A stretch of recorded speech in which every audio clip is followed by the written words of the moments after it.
Tonight, tax relief for St. Louis County senior citizens still remains up in the air. A meeting that was supposed to end in a vote this afternoon ended with no decision.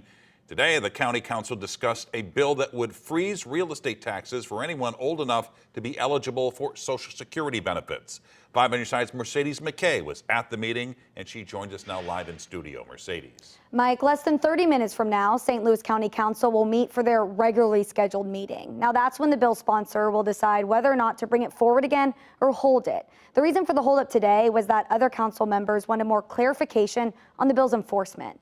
Bill 114, which is sponsored by County Councilman Mark Harder, comes from a bill signed last week by Governor Parson. Senate Bill 190 created a program that allows most seniors that receive Social Security benefits to opt out of paying property taxes. Now, individual counties can choose whether or not to opt into that tax relief.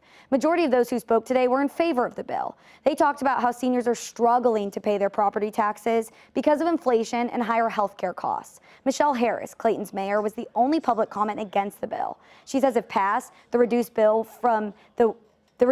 from the bill will fall directly on the cities, but those for the bill disagree. How many of you go out and say, well, you know, I didn't get a raise last year.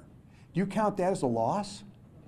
You know, I don't count that as a loss. I just didn't get a raise. The counties and government considers if they don't get automatic raises, it's somehow a loss.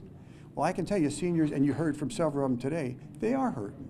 And that's who this bill was written for.